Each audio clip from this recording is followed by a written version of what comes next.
یہ موقع ہے، شاید کہ موقع یہ زندگی میں دوبارہ نہ مل سکے۔ کتنے ایسے تھے جو تمنا کرتے تھے رمضان کی، آج وہ مٹی کے نیچے چلے گئے، اور کتنے ہی ایسے ہوں گے جو یہ بات سن رہے ہیں، شاید ان کی زندگی میں آئندہ رمضان آئے کہ نہ آئے۔ اور آپ سمجھتے ہیں جب کسی مقابلے اور مسابقے میں دوڑ لگ رہی ہو تو جو آخری لحظات اور آخری وقت ہوتا ہے، یہی وہ وقت ہوتا ہے کہ دوڑ لگانے والا اپنے آپ کو ہدف تک دوسروں سے پہلے لے جائے۔ یہ وہ وقت ہوتا ہے جیت کا، اور یہ وہ وقت ہوتا ہے کامیابی اور کامرانی کو حاصل کرنے کا۔ تو بقیہ ایک دو دن جو ہیں ان کو غنیمت سمجھنا، یہ میری اور آپ کی خوش نصیبی اور سعادت ہے۔ کیسے اس کو غنیمت سمجھ سکتے ہیں؟ 3 کام عید کا چاند نظر آنے سے پہلے ہمیں مضبوطی سے تھام لینے چاہیے۔ سب سے پہلا کام، رسول اکرم صلی اللہ علیہ وآلہ وسلم نے جب سیڑھی پہ قدم رکھا تو آپ نے آمین کہا، پھر دوسری سیڑھی پہ قدم رکھا تو پھر آمین کہا، پھر تیسری سیڑھی پہ قدم رکھا پھر آمین کہا۔ صحابہ کرام نے سوال کیا، اللہ کے پیارے پیغمبر پہلے ایسا کبھی ہوا نہیں، آپ نے یہ جو آمین کہا ہے ہمیں سمجھ نہیں آئی۔ آپ نے فرمایا، میں جب پہلی سیڑھی پہ چڑھا اور دوسری اور تیسری پہ تو جبریل امین نے 3 دعائیں کی تھی۔ ایک دعا یہ تھی، اے اللہ جس کی زندگی میں رمضان المبارک کا مہینہ آ جائے اور پھر وہ اپنے گناہوں کی معافی نہیں لے سکا، اپنے گناہوں کو معاف نہیں کروا سکا، وہ گہرا جہنم میں جائے۔ تو آئیے، ابھی بھی یہ مبارک گھڑیاں اور ساعتیں موجود ہیں، کیا کرنا ہے؟ سیدنا ابو بکر صدیق رضی اللہ تعالی عنہ کو اللہ کے رسول نے طریقہ سکھایا، اور طریقہ کیا ہے؟ اچھا وضو کرو، لگا کے وضو کرو۔ من توضأ فاحسن وضوءه، جو وضو کرتا ہے اور خوبصورت وضو کرتا ہے۔ خوبصورت وضو سے مراد کیا ہے؟ میں ہاتھ دھو رہا ہوں، مجھے یہ یقین ہونا چاہیے کہ میرے ہاتھوں کے گناہوں کو اللہ نے دھو دیا ہے۔ دل لگا کے میں ہاتھ دھوتا ہوں، جلدی سے نہیں۔ میں جب اپنی انگلیوں کا خلال کرتا ہوں تو حدیث کی روشنی میں ان جگہوں میں چھپے ہوئے ناخنوں کے نیچے بھی جو گناہ ہیں اللہ اسے بھی معاف کر دیتے ہیں۔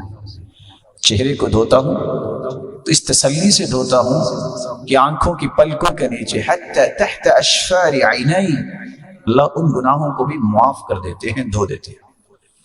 اچھا وضو کرنے کے بعد 2 رکعتیں پڑھی جائے، اکیلے کسی کمرے میں آج 2 رکعتیں ضرور پڑھیے گا، دل لگا کے، یقبل بوجہہ وقلبہ، دل کو بھی اللہ کی طرف لگا کے، چہرہ بھی قبلہ کی طرف کر کے، قلب و قالب کو اللہ کی طرف لگا کے 2 رکعتیں پڑھ لیں۔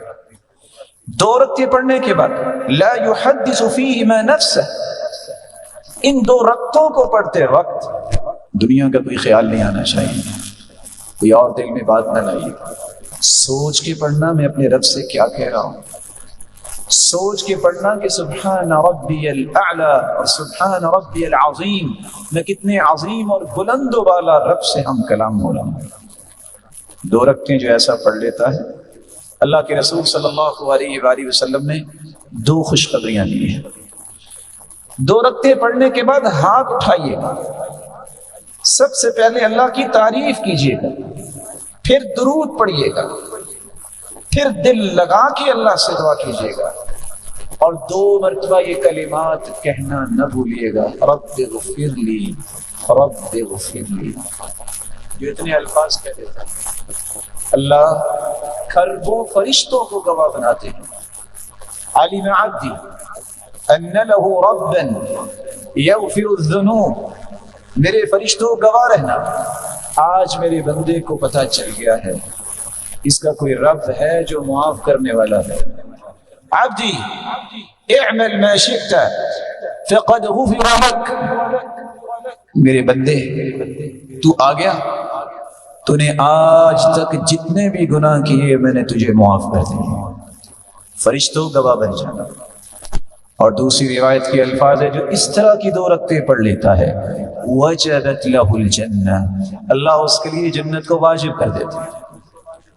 خوبصورت وضو کے ساتھ 2 رکعتیں پڑھیے گا، عید کا چاند نظر آنے سے پہلے لائق سب تکریم بھائی اور بزرگوں یہ عمل ضرور کریں تاکہ ان لوگوں کی صف میں اور آپ شامل ہو جائیں جن کو اللہ نے اس رمضان میں جہنم سے آزاد کر دیا۔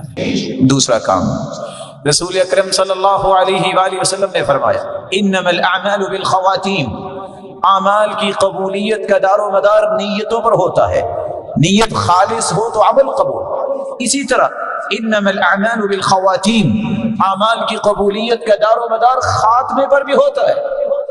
یہ باقی جتنے گھنٹے رہ گئے ہیں دوڑا دو اپنی سواریوں کو، کثرت سے قرآن پڑھو، کثرت سے دعا کرو، کثرت سے اذکار کرو، جب بھی موقع ملے اٹھ کے رکعتیں پڑھنا شروع کر دو۔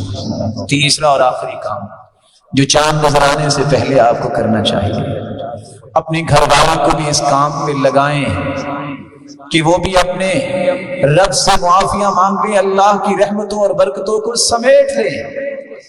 کس طرح صحابہ کرام رات کو چھینٹے لگاتے اپنے گھر والوں پہ، اٹھو اٹھو، اللہ کی رحمتیں تقسیم ہو رہی ہیں، برکتوں کا نزول ہو رہا ہے، اپنے گھر والوں کو مت بھولیے۔ میرے بھائیوں، لمبے سفر کرنے ہو تو بیگانوں کے ساتھ نہیں ہوتے۔ اگر چاہتے ہو اور سمجھتے ہو کہ میرے پیارے ہیں، اگر سمجھتے ہو کہ میرے بچے پیارے ہیں، تو ان کو بھی جنت میں ساتھ لے جانے کی پلاننگ کریں، ان کے ہاتھوں سے صدقہ کروائیں، خود بھی صدقہ کریں۔ یہ 2 دن رہ گئے ہیں اللہ کو راضی کرنے کے لیے اور رسول اللہ صلی اللہ علیہ وآلہ وسلم کی سنت کو زندہ کرتے ہوئے آپ اس قدر سخاوت کرتے ہیں کہ ریح المرسلہ، جس طرح تند و تیز ہوائیں ہوتی ہیں، اس طرح صدقہ کیا کرتے رمضان میں۔ اور کچھ لوگوں کا کہنا ہے کہ میں کسی کو دکھا کے نہیں کروں گا، کوئی بات نہیں، جس طرح چھپا کے صدقہ کرنا افضل ہے، بعض دفعہ لوگوں کے سامنے صدقہ کرنا بھی افضل ہوتا ہے، جس کو دیکھ کے دوسرے صدقہ کریں۔ نیت کو اللہ دیکھتا ہے، اللہ کی رضا کے لیے۔ کتنے لوگ مسکین اور فقیر ہیں، ان پہ صدقہ کیجیے، وہ بھی عید کی خوشی میں شریک ہو، ان کو بھی محسوس نہ ہو کہ ہماری خوشی کہاں، ان تک بھی اللہ کا دیا ہوا مال پہنچائیے۔